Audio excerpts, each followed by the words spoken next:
Hi guys, welcome to Verdu Clothing YouTube channel. So in this video, I will be taking full measurements of our manager. Now I didn't go for a perfect shape because I know that most clients you will see,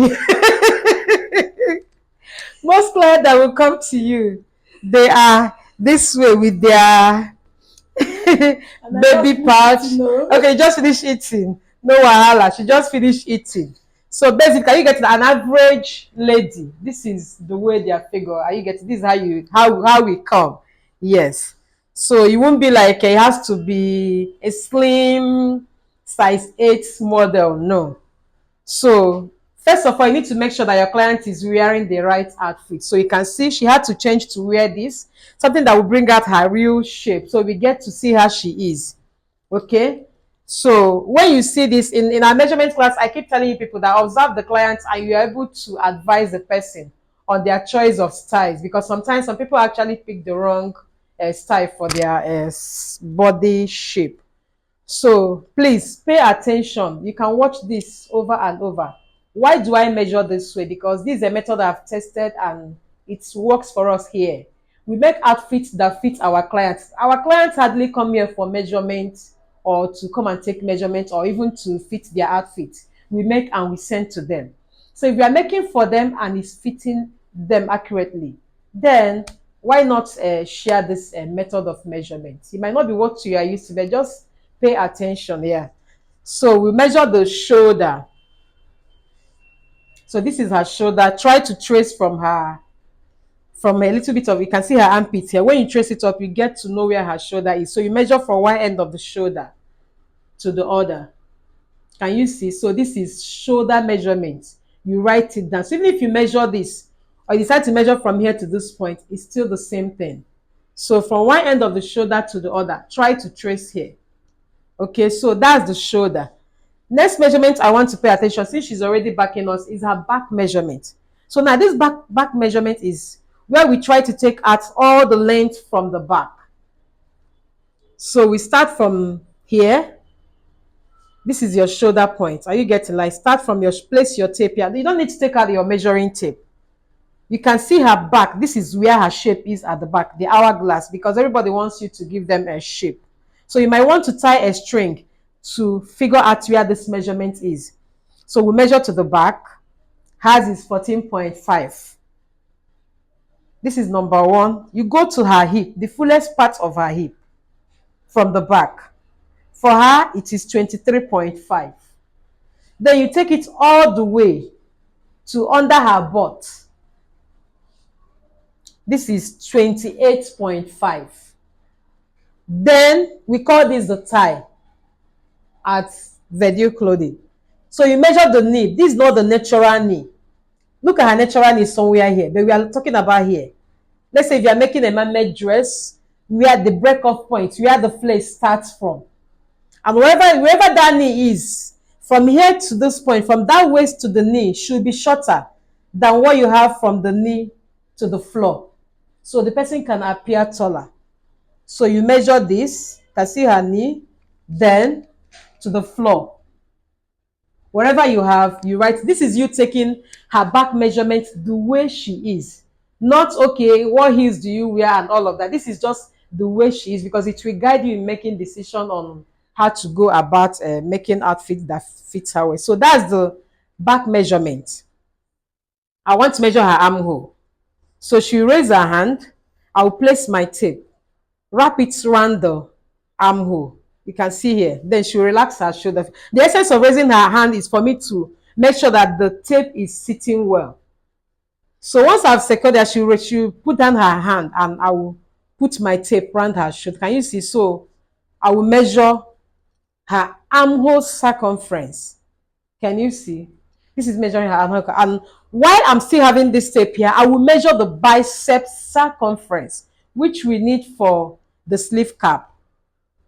So you measure this. This is the bicep length. While you are having this, you might want to measure the length of your bicep from the shoulder. You can see what we have here. You measure from the shoulder to that, by where you measure that circumference. That's where you measure the length, because for every length there is a corresponding circumference. So you can go ahead to measure her short sleeve, and you also measure the round sleeve. You just put a finger. Then you can measure her elbow circumference. Whenever you're taking somebody's measurement, take everything. Don't wait till, oh, you want to make a long sleeve, well, come back, let me measure you. Don't do that, okay? So you measure the elbow and then the length of the elbow. And whenever you have a sleeve that is going above, below the elbow, you can see she has to stand at her kimbo. She secure her hand this, even if she wants to keep it this way, no wahala. But she shouldn't keep it straight because this will make it shorter. So you measure this before you cross over. So you can measure the 3/4 length and the circumference before you measure the long sleeve. Are you getting? And of course, the length. This is on the sleeve. Now we come here. We've measured the shoulder. So still placing your tape. Now, I told you people that you can actually measure from here. You can measure from this point.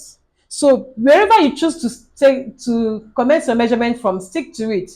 I prefer measuring my measurement from here because I've actually gotten used to this and I don't think I'm willing to change. Not like if I see this, I won't be able to work with it. So I measure from this point. So it means anytime you see my measurement, this is where it starts from. So this is why I communicate to my team. So if they are working on anything I took, they know where to place their tape measurement. Okay, so from the shoulder, we measure the chest. Now, the chest now here is her cleavage, like before her bust. So you measure when you look at this chest, it's a little bit above the armpit. So you measure her chest, the length, then the bust point, under bust length. Then you get her waist, where you tie that string, you can be able to trace the front. If you are not sure, can you bend towards me? So you can get her waist measurement. Can you see? Then before you go ahead, let's assume you want to measure her top length because you need to capture all the baby pouch. So you get that length before you go ahead to probably to the floor. And then maybe if you want to measure the knee, maybe a short dress, you go ahead and do that. So this is the length. Before we go ahead to get the circumference for all of this, you raise your hand, please. So this is her chest. You can relax it. This is her chest circumference. Please turn your back. So make sure the tape is sitting well, like it's not falling. Are you getting? So this is the chest circumference. And on that same chest, you can still you measure the arm side to arm side, which is from this point to this point. Usually smaller than your shoulder measurement. So you measure her arm side to arm side. Then you measure the bust circumference. Don't forget, we've already measured the length, the shoulder to the bust. So you measure the bust circumference, the fullest part of the bust. That's what we have here. You also make sure that the tape is seated well at the back, like it's not falling. Fullest part of the bust. You write it down. So if you notice, I'm measuring with my left hand and my right hand, and I'm releasing my right hand to be able to write. So as I measure, I write. You don't need to wait till you finish measuring before you start writing. So learn to work with your both hands and put your paper or your measuring book where you can easily write as you measure. Free your right hand to be able to write what you've taken. So we measure her under bust circumference. You write it. Then you measure her waist circumference. So whenever you measure this, even though this is what it is, you might want to make it firmer to actually know how far you can go. Okay? So that's the waist. Then you also measure the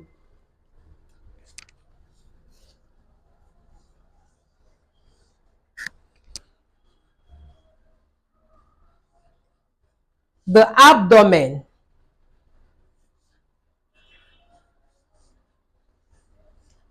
So you measure the circumference and you also try to tighten it. You write the actual measurement, and then when you snatched it, so you can get to know how far you can go in snatching her tummy.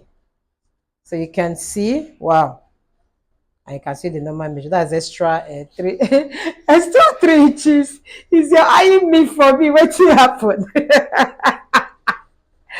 What happened? Eh? I'm waiting for you to say, you see, it's flesh. So Say it's disappointed. now you know. I don't want it to be like a body shaming, you know now. So this is you measuring around her thigh for trouser. You measure this, place your tape this way, and you have that. Also measure around the knee for your trouser. You should also have the length. Then one measurement more. Sit down. Okay, no, 2 or 3 more. 2 more. So you want to measure her crotch depth. So still from that waist measurement, from her waistline, you take it straight down to the base of the chair. So this is how you measure the crotch depth. Please stand up. So for her neckline, you want to measure, do you get how deep, what is the depth of the neck that can give you a neckline that will sit around here? So you measure the neck depth. Don't keep it this way. Don't, just keep your tape straight from that your shoulder point. Keep it straight. Then you measure the neck depth. You trace, use your hand and trace it just at the base of the neck. Then for the neck width, you place your tape at the center here. Then you trace to the base of the neck. For her now, it's 2.5. So you write it down. So you might want to also take note of the neck circumference. And you measure at the base of the neck, not here. So that is it on measurement, guys. This is for our students. Do you get, like, so they can go back and practice and practice and practice. That's why I'm taking this pen to make this video. And I believe not just our students, every other person that love to make what fits your everyday client or struggling with how to take measurements, you will find this very useful. I believe it's simple and easy to understand, even for someone that cannot interpret big words and big grammars. So thank you, guys. Don't forget to subscribe, like, and share our videos, okay? And drop more questions for us so I can get to create more videos for you guys, okay? Thank you.